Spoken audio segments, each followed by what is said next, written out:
কসাই ভাইরা রুহটা যাতে তাড়াতাড়ি বের হয়ে যায়, প্রাণটা যাতে তাড়াতাড়ি বের হয়ে যায়, জবাইয়ের পরে আবার ছোট ছুরি দিয়ে স্পাইনাল কর্ডে খোঁচা মারতে থাকে। এটা কিন্তু ঠিক না। এতে করে যেটা হয়, এটা স্বাভাবিক মৃত্যু হয় না, বরং অপমৃত্যু হয়ে থাকে।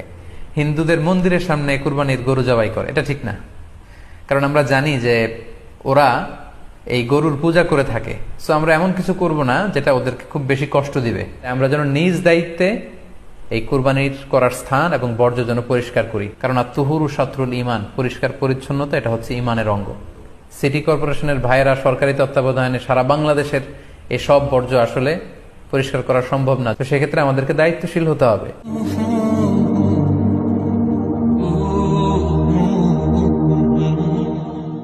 এ পর্যায়ে আমরা অল্প কয়েকটি রিমাইন্ডার আপনাদের সাথে শেয়ার করে আজকের আলোচনাটুকু আমরা এখানেই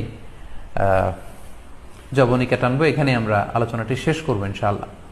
প্রথম যে রিমাইন্ডারটি আপনাদের সাথে আমি শেয়ার করতে চাই সেটি হচ্ছে, সম্মানিত সুধী, আমরা অনেকেই বাজার থেকে পশু আনার সময় বা কুরবানি করার সময় পশুর সাথে অনেক বেশি অমানবিক আচরণ করি।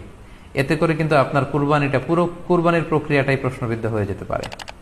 তাই আজকের লাইভের মধ্য দিয়ে যারাই আপনারা যুক্ত হয়েছেন, আমি সবাইকে বলছি আমরা যাতে পশুর সাথে মানবিক আচরণ করি, কুরবানির পশুর সাথে এমন কোনো আচরণ যাতে না করি যাতে ওর কষ্ট না হয়, আমরা যেন এটা খেয়াল রাখি।